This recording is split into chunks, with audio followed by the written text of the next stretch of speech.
సుమారు 650 మంది తిరుపతి వెంకటేశ్వర దర్శనం కోసము ప్రొద్దుటూరు టీటీడీ కళ్యాణ మండపం దగ్గర నుంచి పాదయాత్రగా వీరందరూ 650 మంది బయలుదేరడం జరుగుతుంది. మధ్యాహ్న కొంతమంది మైదుకురికిలో పోయేటప్పటికి ఇంకొక 100 మంది కూడా కలిసే అవకాశం ఉంది.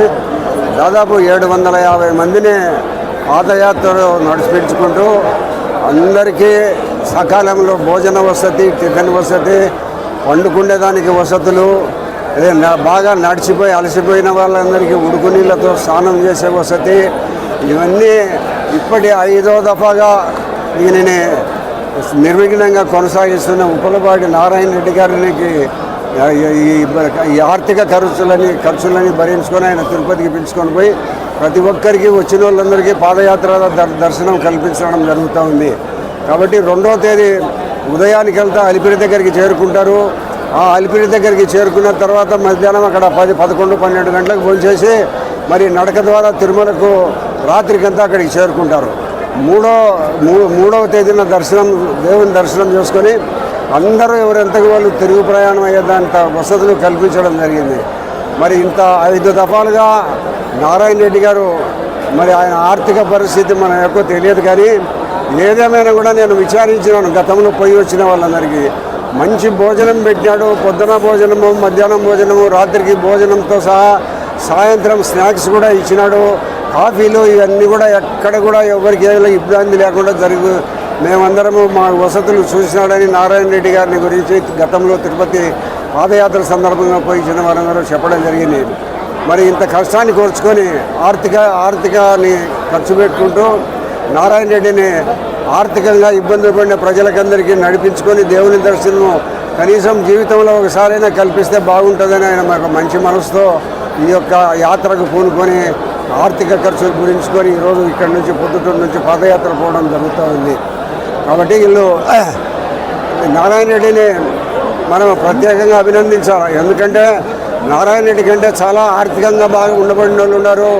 అన్ని రకాల ఇంకా ఇంతకంటే బాగా ఉండబడిన వాళ్ళు చాలా ఉండబడినప్పటికీ నారాయణ రెడ్డి గారికి ఆ దేవుడు వెంకటేశ్వర స్వామి మనసులో ఏం చెప్పినాడో ఏమో, ఎంత ఖర్చైనా కానీ ప్రతి సంవత్సరము ఇక్కడ తిరుపతికి పొద్దుటూరు నుంచి పాదయాత్ర ద్వారా సుమారు 600 మంది 700 మందిని తీసుకొని పోయి దర్శనం కల్పించే భాగ్యము కల్పించిన దానికి నారాయణ రెడ్డి గారికి ప్రతి ఒక్క పాదయాత్రలో పాల్గొన్న ప్రతి ఒక్క సభ్యుడు ధన్యవాదాలు తెలియజేసుకుంటున్నారు. దేవునికి దగ్గరయ్యే ప్రయత్నం చేసే అవకాశం కల్పించిన నారాయణ రెడ్డికి మనమందరం మనస్ఫూర్తిగా ఆయన కృతజ్ఞతలు, ధన్యవాదాలు ఆయన సమర్పిస్తూ భవిష్యత్తులో ఆయన అన్ని రకాల దేవుడు ఆరోగ్యంగా చూడాలని, ఆయన వీలున్నన్ని రోజులు ఇటువంటి పాదయాత్ర సంవత్సరానికి ఒకసారి తిరుపతికి తీసుకుపోయి దేవుని దర్శనం కల్పించే అవకాశం భవిష్యత్తులో కూడా ఆయన చేస్తాడని మేము ఆశిస్తూ ఇంత భారీ సంఖ్యలో జనాలను తీసుకొని పోయి అన్ని వసతులు పొద్దున టిఫిన్, మధ్యాహ్నం భోజనము, సాయంత్రం స్నాక్స్, రాత్రికి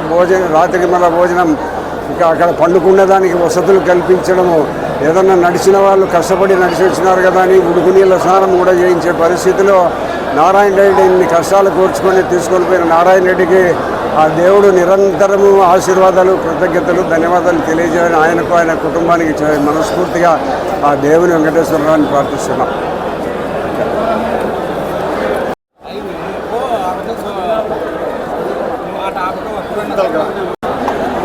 ఓం నమో వెంకటేశాయ, గోవింద.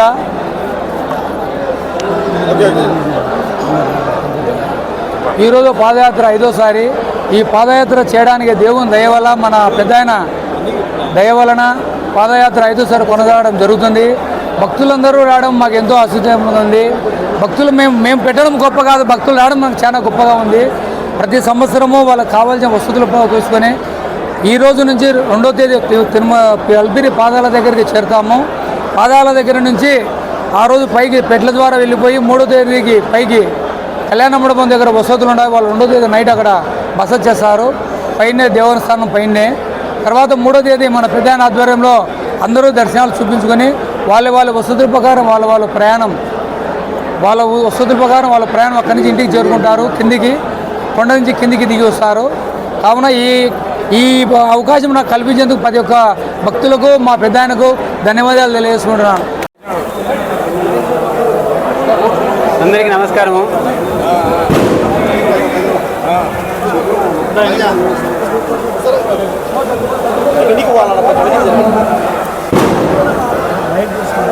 అందరికీ నమస్కారము. ముందుగా సమయాభావానికి నా ఆలస్యానికి మీ అందరూ క్షమించవలసిందిగా విజ్ఞప్తి చేస్తున్నా. నేను హైదరాబాద్ నుంచి వచ్చి మళ్ళీ ఇక్కడ రావడానికి కొంచెం టైం పట్టింది. నారాయణ రెడ్డి గారి వంగల నారాయణ రెడ్డి గారి ఆధ్వర్యంలో 6 సంవత్సరాలు, ఇది 6వసారి. గత కొన్ని ఏళ్ళగా తిరుమలకు పాదయాత్ర చేస్తూ ఉన్నారు. ఈ సంవత్సరం కూడా దాదాపు 500-600 మంది బయలుదేరుతూ ఉన్నారు.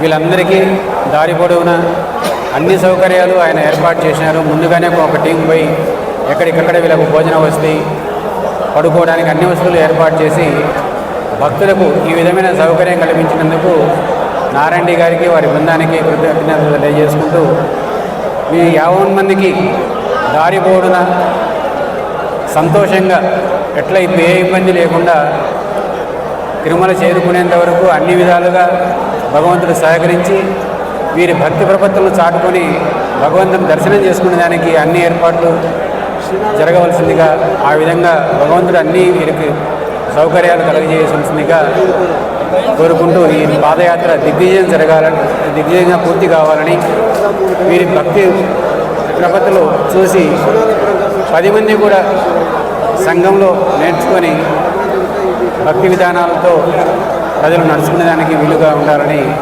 కోరుకుంటూ సెలవు తీసుకున్నాను. ఓం నమో వెంకటేశాయ నమః. ఈరోజు ప్రొద్దుటూరు నుండి శివాలయం చైర్మన్ వంగలి నారాయణ రెడ్డి అన్న ఆధ్వర్యంలో తిరుమలకు పాదయాత్ర, దాదాపుగా ఆయన ఇప్పుడు చేసే పాదయాత్ర 5వసారి. దేవుని సంకల్పం లేనిదే తిరుమల పోవాలంటే చాలా కష్టం. నేనే 3 నెలల నుంచి తిరుమల పోదాం అనుకుంటుంటే పోలేకపోతాడు. ఆయన సంకల్పం ఉన్నోడే తిరుమలకు పోతాడు. ఇంతమంది దాదాపు 650 మందిని తోడుకొని ఆయన పోతాడాడంటే ఎంతో పుణ్యం చేసుకుండాలి. ఆయన కుటుంబము 650 మందిని తీసుకొని పోతాడాడంటే ఆ దేవుని ఆదరాభిమానాలు, ఆ దేవుని కరుణ కటాక్షాలు ఆయన కుటుంబం మీద ఎల్లవేళలా ఉండాలి. అలాగే ప్రొద్దుటూరు నుండి 650 మంది పోతాడారు. అంత దూరం పాదయాత్ర 240 కిలోమీటర్లు అంటే ఆషామాషి కాదు. ఈ పాదయాత్ర చేసే వాళ్ళందరికీ కూడా దేవుడు అష్టైశ్వర్యాలు, ఆయురోగ్యాలు కల్పించాల భగవంతుడు కూడా. నంద్యాల వరదరాజుల రెడ్డి గారి ఆధ్వర్యంలో ఇది 5వసారి ఈ పాదయాత్ర జరుగుతూ ఉందంటే కూడా ప్రొద్దుటూరు జనానికి, ఊరు కూడా చాలా సుభిక్షంగా ఉండాలని మనస్ఫూర్తిగా దేవదేవుని వెంకటేశ్వర స్వామిని కోరుకుంటాడా. ప్రొద్దుటూరు చాలా సుభిక్షంగా ఉండాలి. ఈరోజు రథసప్తమి రోజున ప్రొద్దుటూరు నుంచి బయలుదేరేటువంటి వెంకటేశ్వర స్వామి భక్తులందరికీ కూడా నమస్కారాలు తెలియజేసుకుంటూ, ఈరోజు ప్రొద్దుటూరు నుంచి మన శివాలయం చైర్మన్ నారాయణ రెడ్డి గారి ఆధ్వర్యంలో సుమారు 600 మంది పాదయాత్రలో నడుచుకుంటూ తిరుపతి చేరుకొని అక్కడ తిరుపతి వెంకటేశ్వర స్వామిని దర్శించుకొని తిరిగి బాగా ఆయురారోగ్యాలతో తిరిగి రావాలని, ఈ యొక్క పాదయాత్ర సంకల్పంతో నారాయణ రెడ్డి గారు వీళ్ళందరినీ కూడా ప్రోత్సహించి ఈ పాదయాత్రలో పిలుచుకొని పోయినటువంటి నారాయణ రెడ్డి గారికి కూడా సుఖ సంతోషాలతో ఆయుర ఆరోగ్యాలతో ఉండాలని చెప్పి కోరుకుంటూ సెలవు తీసుకుంటున్నాను.